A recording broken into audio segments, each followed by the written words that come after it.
Welcome to another movie plot and enjoy the memories. It begins on a deep space voyage with 3 out of our 4 astronauts in a state of suspended animation. They've already completed 6 months of traveling at hyperspeed and they have another 12 until reaching a new habitable planet to colonize. Due to moving this fast, the vessel Icarus has propelled its crew into the future by almost 700 Earth years as shown by the chronometers. Everybody who sent them on this mission's long dead, but Commander Taylor doesn't care, as his whole motivation for coming is to get away from humans. He hopes to discover a more civilized species, which shouldn't be hard to do, and joins his sedated crewmates confided to their pods. Accompanying him is the scientist Dodge and the fameseeker Landon, along with a single woman steward who's got a hell of a job to do. In an unfortunate twist of fate, the Icarus passes through a quantum bend which slings the craft right back around on a collision course with Earth. A year later, the Icarus crash lands into a lake on Earth's surface, but the waking male astronauts think that they've made some otherworldly discovery. Unfortunately, they wouldn't be able to populate the planet anyway, as Lieutenant Stewart's pod got an air leak and she died of old age in her sleep. The astronauts emerge from Icarus in the Forbidden Zone, which is a vast desert result of a nuclear war between humans 2,000 years ago. They abandon ship onto a raft and make for land, still theorizing what constellation they might have wound up in. Once on solid ground, they go over the supplies, which includes a tiny little American flag which Landon plants and gives Taylor this laugh. It highlights the contrast between Taylor and Landon's viewpoints as the fameseekers prepared to die for glory while the commander is not. He caught a glimpse of the chronometer before they escaped and is pleased to rub it in Landon's face that everything he holds dear has long since been forgotten. Dodge seems to have a personality that's a go-between the two and tells them they have to get a move on to find life, as the soil in this area is way too contaminated. They walk through the Forbidden Zone and we learn that Landon's primary motivation was to live longer than anyone else, which apart from his crewmates he's achieved that. Chancing upon a small shrub, the scientist remarks that where there's one there's another, and they finally reach the edge of the contaminated zone marked out by scarecrows. Beyond them is a freshwater oasis, so the boys all strip down to their birthday suits to go for a swim. While they're distracted, some curious locals steal most of their clothing as a way to get our protagonists dressed like the rest of the humans in this movie. Now adorned with 3 flattering loincloths, they locate what they call the new Garden of Eden in a tribe of mute cavemen foraging for food. Assuming this is just a planet like Earth but in its infancy stage, Taylor remarks that in 6 months they'll be running this place. They suddenly hear a loud roar from the tree line as the thieving humans have invaded a crop cultivated by the ruling species of the planet.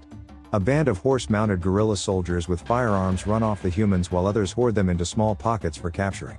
They get scooped up with nets and dragged away, while others like Dodge are unfortunately shot and killed in the ensuing chaos. Landon reaches the edge of a cliff where actors are doing some wonderful stunts, but he's hit over the head and takes a tumble into the river below. The apes drag him out while Taylor tries to save a fruit-munching woman who he names Nova, but she gets herself ensnared along with the rest of her kind. Due to his evasiveness, the apes give up trying to capture Taylor and shoot him in the neck instead, as it's much easier to just pull him out of the river. They throw him into a prison transport with the rest of the people who live in a world described as one where men are apes and apes are men. Except for this dude, who I'm sure was rushed straight to the medics. After the soldiers pose for photos with corpses, they take the slaves back to Ape City, where getting shot in the vocal cords means it's some time before Taylor can speak to his captors. A chimpanzee psychologist, Dr. Zira, just assumes that Taylor is like all the rest and uses him for her behavioral studies on the species. She works for a highly intelligent and deceitful politician named Dr. Zaius, as orangutans are on top of the caste system while chimpanzees in the middle and gorillas are on the bottom, designated to labor like old Julius. Zira takes an interest in Taylor due to his heightened dexterity and the appearance of attempting to talk, but Zaius just calls everything he's doing mimicry. He sees the humans as a plague that needs to be wiped from the earth, but Zira gets attached and names him Bright Eyes like you would a puppy. Dr. Zaius leaves wanting to lobotomize the human, but Zira's a straight-up pimp and delivers him Nova to see if they can reproduce. All of the other males on Earth are unable to have offspring, so the next day the cave girl follows her fertile savior around like a bad smell. Zira introduces Bright Eyes to her archaeologist fiancé Cornelius, who spends his days searching for human artifacts as he's out to prove they were once domesticated. While they're distracted talking about an upcoming expedition with Zaius, Taylor takes the opportunity to prove he can write in the sand, but when Nova and another local mess up his work, it causes a fight to break out. With some slick moves, our boy defeats the drone-like attacker but gets hauled away by the gorillas as just another aggressive simian. As they're departing, Zaius erases any of the evidence remaining that the humans are intelligent, as it poses a direct threat to the ape society. Taylor's taken back to the cages, where he steals a pencil and paper from Zira to write his name down before Julius can retrieve it. Realizing that our astronaut's an exceptional case, the doctor has him released so that she and Cornelius can study Taylor further. He effectively communicates that he learned to speak on his home planet and traveled here from the sky, which flight is something the apes have yet to achieve. Cornelius discovered traces of ancient human culture in the same area of the Forbidden Zone where the Icarus crash landed, but the apes called his findings heresy. Dr. Zaius is the one who ended the dig after their discovery and continues to destroy any evidence that humans ruled Earth first. He has Taylor returned to his cell, and despite Zira wanting to breed him with Nova the orangutan, has him commissioned for castration to eliminate his seed.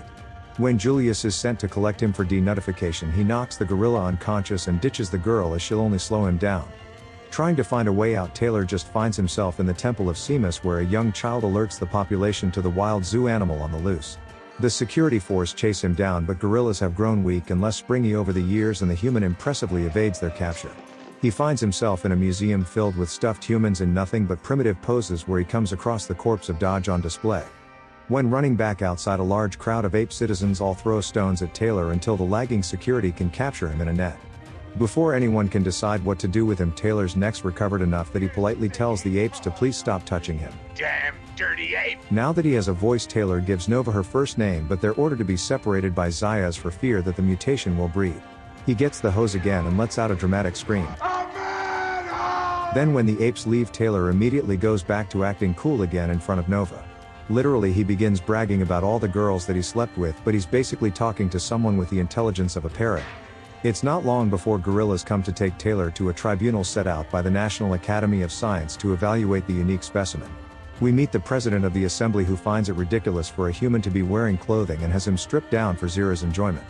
Zaius having the titles Minister of Science as well as Defender of the Faith means that he just destroys discoveries when the former conflicts with the latter.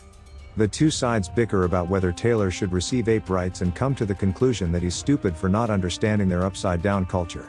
When taken to prove his story about falling from the sky, they find the only other person who can corroborate it, but Landon has been lobotomized. An angry Taylor rushes the doctor responsible, but he's netted on by apes and dragged back to the council for more interrogation. They don't want to hear, see, or speak any more of Dr. Zira's blasphemy about the humans, so they quickly end the meeting and designate Taylor for his own lobotomy. Before then, Zira sends her young apprentice Lucius to help spring the prisoner, who gives Julius his second concussion of the movie. We see how the human-hating Taylor has changed as a person as he takes Nova this time, and they get smuggled out of Ape City in the back of a cart.